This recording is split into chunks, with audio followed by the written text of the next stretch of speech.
Aqui só retomando um pouco sobre processos reversíveis e irreversíveis. Então, um processo reversível é aquele em que cada ponto ao longo de algum trajeto em um diagrama PV ele está em estado de equilíbrio. Então, seria aquele para o qual o sistema pode retornar ao seu estado inicial ao longo do mesmo trajeto. Já um processo irreversível não vai atender esses requisitos. Todos os processos naturais eles são irreversíveis. Então, todos os processos reversíveis são uma idealização, mas alguns processos reais, eles podem ser quase reversíveis. Um processo real, para se ter uma boa aproximação de um processo reversível, ele deve ocorrer muito lentamente. O sistema ele tem que estar sempre quase em um estado de equilíbrio. Uma característica geral de um processo reversível é que ele não deveria ter efeitos dissipativos presentes que convertam energia mecânica em energia interna, ou seja, não poderia ter atrito ou turbulência. Então, lembrando, os processos reversíveis é uma idealização e todos os processos reais na Terra são irreversíveis. E aqui é apresentado um processo quase reversível, onde tem um gás que está sendo comprimido isotermicamente. Esse gás está em contato com um reservatório de energia e que a gente tem que transferir continuamente apenas energia suficiente para manter a temperatura constante. Então, nesse caso, conforme cada grão pousa no pistão e comprime o gás por uma pequena quantidade, o sistema se desvia do estado de equilíbrio, mas está tão próxima dele que atinge um novo estado de equilíbrio, em intervalo de tempo relativamente curto. Cada grão, então, acrescentado representa uma mudança para um novo estado de equilíbrio, mas a diferença entre os estados são tão pequenas que todo o processo pode ser aproximado como se ocorresse em estados de equilíbrios contínuos. E o processo ele pode ser revertido agora retirando de maneira lenta os grãos de cima do pistão. Até 1824, os pesquisadores acreditavam que as máquinas térmicas poderiam atingir um rendimento de 100%, ou seja, transformar todo o calor recebido em trabalho. As primeiras máquinas térmicas inventadas no século XVIII, eles consumiam uma grande quantidade de combustível para produzir um trabalho relativamente pequeno. Por volta de 1770, o inventor James Watt ele apresentou um novo modelo de máquina térmica que veio a substituir com enormes vantagens as máquinas já existentes, pois sua potência era maior, convertendo assim uma maior fração de calor em trabalho. Essa máquina, inventada por James Watt, ele está aqui representado nessas ilustrações ao lado. Porém, a eficiência de 100% jamais seria atingida.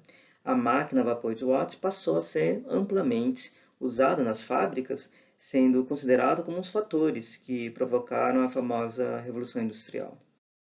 Em 1824, um engenheiro francês chamado Sadi Carnot, ele descreveu um motor teórico, agora chamado, conhecido na física como máquina de Carnot, de grande importância prática e teórica.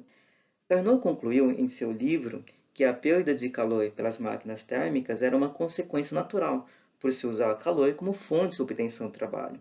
Ele mostrou que uma máquina térmica operando em um ciclo ideal reversível, denominado hoje de ciclo de Carnot, entre dois reservatórios de energia é a mais eficiente possível. Tal máquina ideal estabelece um limite superior para as eficácias de todas as outras máquinas.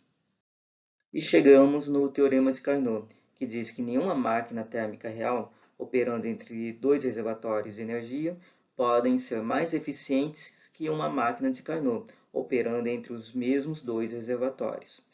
Todos os motores reais são menos eficientes do que um motor de Carnot, porque eles não operam em um ciclo reversível. E a eficiência do motor real é ainda mais reduzida por atrito, por perdas de energia por condução e outros fatores. Para descrever o ciclo de Carnot ocorrendo entre as temperaturas Tf e Tq, vamos supor que a substância de trabalho seja um gás ideal, contido em um cilindro, ajustado por um pistão em uma das suas extremidades.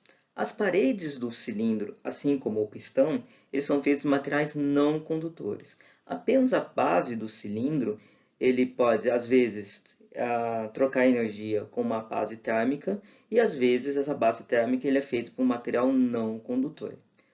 E as 4 etapas do ciclo de Carnot, assim como o diagrama PV, estão mostrados aqui ao lado. Sendo que no ciclo de Carnot ele consiste de 2 processos isotérmicos, então seria o processo AB e CD, então são 2 processos isotérmicos que não têm variação de temperatura, e também é constituído de 2 processos adiabáticos, que no caso seria o QC, o BC e o DA. Cada um desses processos a gente vai ver a seguir. O ciclo de Carnot, então, ele começa com o processo AB, né, no caso, uma expansão isotérmica a uma temperatura Tq. O gás nesse cilindro ele é colocado em contato com um reservatório de energia a temperatura Tq.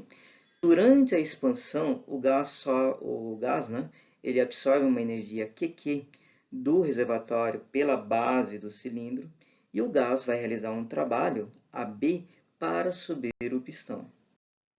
No processo BC, o gás ele se expande adiabaticamente, a base do cilindro agora ele é substituída por uma parede não condutora térmica, portanto não entra nem sai energia por calor, ou seja, esse Q tem que ser igual a zero. Durante essa expansão, a temperatura do gás vai diminuir, de Tq para Tf. E o gás realiza um trabalho BC, né, para subir o pistão. Já no processo CD, o gás é colocado novamente em contato térmico com um reservatório de energia a uma temperatura Tf, e ele é comprimido, né, isotermicamente a temperatura Tf. Durante esse tempo, o gás espera energia QF para o reservatório, e o trabalho realizado pelo pistão sobre o gás vai ser igual a WCD. E, finalmente, no processo DA, o gás é comprimido adiabaticamente, a base do cilindro é substituída novamente por uma parede não condutora, então isolante térmica, né? Portanto, nenhum calor é trocado com o ambiente. A temperatura do gás aumenta de TF para TQ e o trabalho realizado pelo pistão sobre o gás é WDA. O trabalho realizado durante um ciclo de Carnot vai ser igual à área incluída no trajeto desse diagrama PV. Então, seria o trabalho da máquina, então seria esse WMAC. O trabalho total realizado é igual à energia total transferida para a máquina de Carnot em um ciclo. Então, seria esse QQ menos o QF. Vamos determinar agora qual seria a eficiência térmica de uma máquina de Carnot. Mas para isso, antes a gente vai ter que determinar a proporção das transferências de energia por calor em uma máquina de Carnot. O que a gente já tinha visto em slide anterior é que o ciclo de Carnot possui 2 processos isotérmicos e 2 adiabáticos. Então tem o AB e o CD, que são processos isotérmicos, e o BC e o DA, que são processos adiabáticos. Nos processos isotérmicos, a variação de energia é igual a zero. Nesse primeiro processo AB, então eu tenho uma expansão isotérmica, e no CD, uma compressão isotérmica. Então vamos analisar primeiro esses processos isotérmicos. No processo AB, então a transferência de energia por calor do reservatório quente vai ser calculado, né, sabendo que QQ vai ser igual à variação da energia interna menos o trabalho AB, a variação da energia interna é igual a zero, consequentemente, a transferência de energia por calor, né, do reservatório quente vai ser igual ao negativo do trabalho AB. E lembrando das aulas lá da primeira lei da termodinâmica, então a quantidade de calor, né, vai ser igual a nRTQ vezes o logaritmo neperiano do volume do ponto B dividido pelo volume do ponto A. Então aqui eu teria qual seria a transferência de energia por calor do reservatório quente. Agora vamos ver no processo CD, que eu tenho a compressão isotérmica. A transferência de energia para o reservatório frio vai ser dada, então, novamente, pela variação da energia interna menos o trabalho CD. Aqui, novamente, a variação da energia interna é igual a zero. Consequentemente, eu sei que a transferência de energia para o reservatório frio vai ser o negativo do trabalho CD, que vai ser igual, então, a menos nRT da temperatura F, né, da temperatura fria, que multiplica o logaritmo neperiano do volume C dividido pelo volume D. Agora que eu tenho esse resultado e esse resultado, a gente pode dividir essa segunda expressão pela primeira expressão.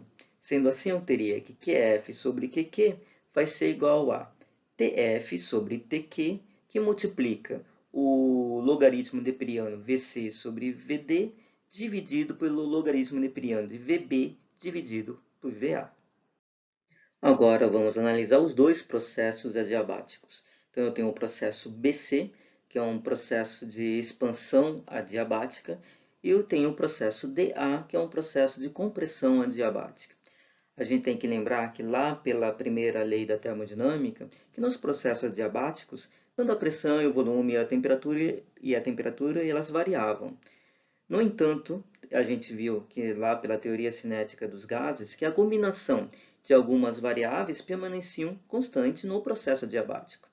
E qual seria uma dessas combinações? Seria quando tivesse, por exemplo, a TV elevado a gama menos 1, ele permanecia constante. Lembrando que o gama ele é o calor específico molar a pressão constante dividido pelo calor específico molar a volume constante. Sendo assim, nesse processo BC, tá? Então eu teria que a temperatura Q multiplicado pelo volume B elevado a gama menos 1 vai ser igual a temperatura F, que multiplica o volume C elevado a gama menos 1. E já no processo DA, tá? Que se no caso aqui da compressão, eu tenho que saber que a temperatura TQ, tá? Que eu tenho TQ, o volume A elevado a gama menos 1 vai ser igual à temperatura TF vezes o volume D elevado a gama menos 1. Eu posso dividir, tá? No caso, a segunda expressão pela primeira expressão, então estou fazendo essa divisão. Então, o que eu vou acabar encontrando é que VB dividido por VA vai ser igual a VC dividido por VD. Substituindo a equação que a gente obteve através da análise dos processos adiabáticos na equação que a gente obteve a partir da análise dos processos isotérmicos, a gente vai encontrar o seguinte. Então, eu pego essa equação e substituo aqui. Então, a gente vai encontrar que QF sobre QQ, no final das contas, vai ser igual a TF sobre TQ.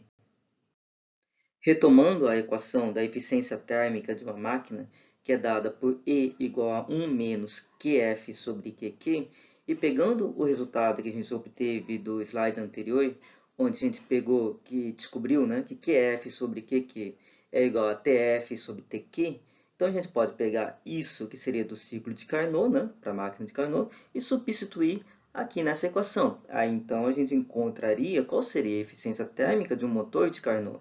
Então eu teria que a eficiência térmica de um motor de Carnot, por isso que eu coloquei esse índice C, vai ser igual a 1 menos TF sobre TQ. Esse resultado, né, indica que todas as máquinas de Carnot operando entre duas temperaturas iguais, ele teria a mesma eficiência. E lembrando ainda, né, que essas temperaturas devem estar em Kelvin. Pela equação, a gente pode perceber que a eficiência vai ser igual a zero numa máquina de Carnot se TF for igual a TQ.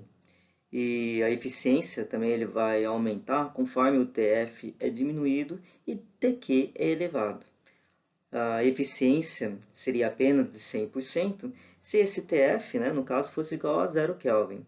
Esses reservatórios não são disponíveis, portanto, não é possível, né, de se obter uma eficiência de 100%. Sendo assim, a eficiência sempre vai ser inferior a 100%. Na maioria dos casos práticos, TF está muito próximo à temperatura ambiente, então em torno de 300 Kelvin. Portanto, é mais fácil aumentar a eficiência elevando a temperatura TQ.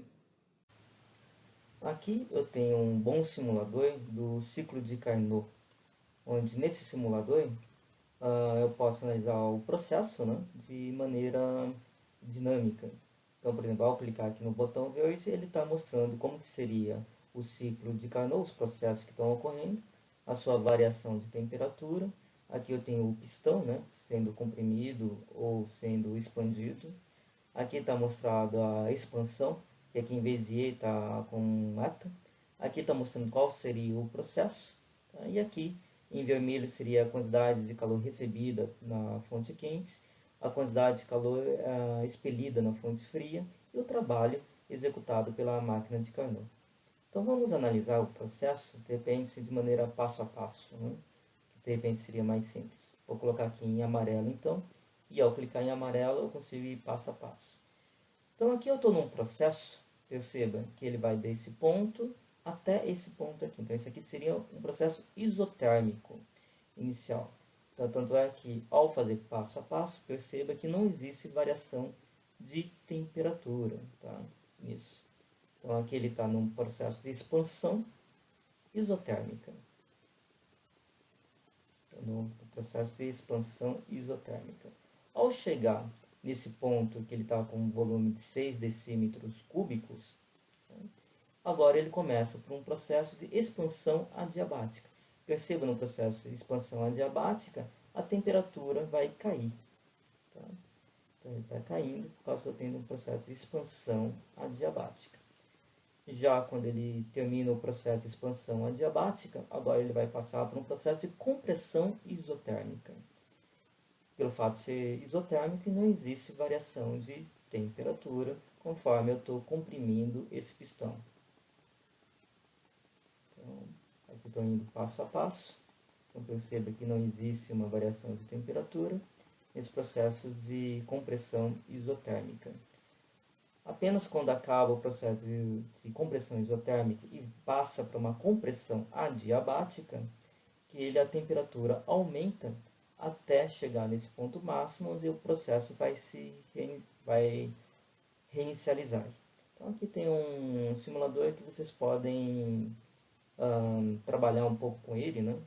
Então, para analisar isso com calma.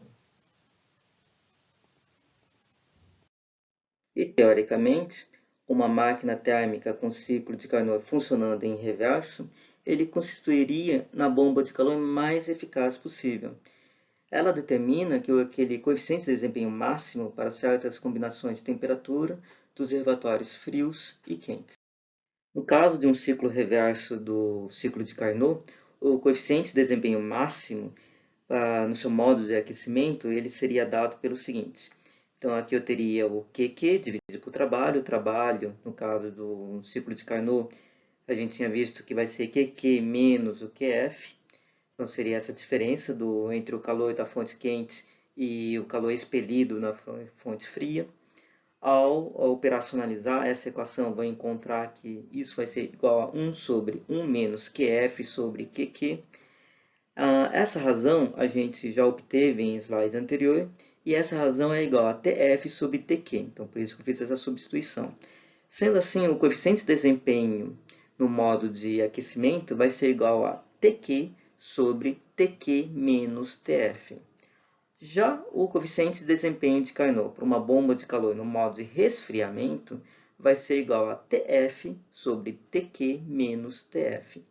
O que a gente pode ver é que conforme a diferença entre as temperaturas dos dois reservatórios se aproxima de zero nessa expressão, o coeficiente de desempenho teórico vai se aproximar do infinito. Mas na prática, a baixa temperatura das espirais de resfriamento e a alta temperatura do compressor limitam os valores do coeficiente de desempenho para menos de 10. Nesse exercício, é dito que uma máquina a vapor tem uma caldeira que opera a 500 Kelvin. A energia do combustível queimado muda a água para vapor, e esse impele um pistão. A temperatura do reservatório frio é a do ar externo, que é aproximadamente 300 Kelvin. No item A, qual é a eficiência térmica máxima dessa máquina a vapor? E no item B, suponha que quiséssemos aumentar a eficiência teórica do motor dessa máquina. Esse aumento pode ser alcançado elevando a temperatura quente, TQ, em ΔT, ou diminuindo o TF pelo mesmo ΔT. Qual deles seria mais eficaz? Aqui temos a resolução do exercício, onde no item A ele é perguntado, qual é a eficiência térmica máxima dessa máquina a vapor?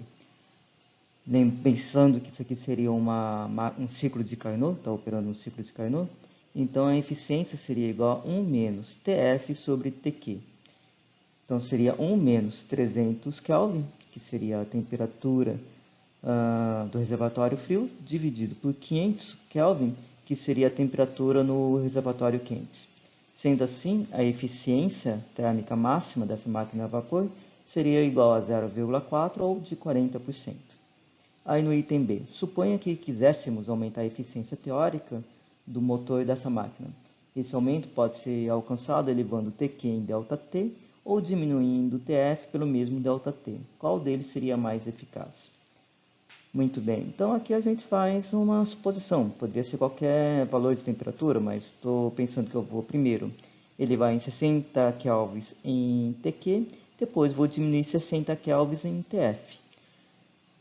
Então, vou fazer o seguinte. Então, eu tenho lá, a eficiência dessa máquina de Carnot vai ser igual a 1 menos Tf sobre Tq. Então, vai ficar igual a 1 menos 300, né?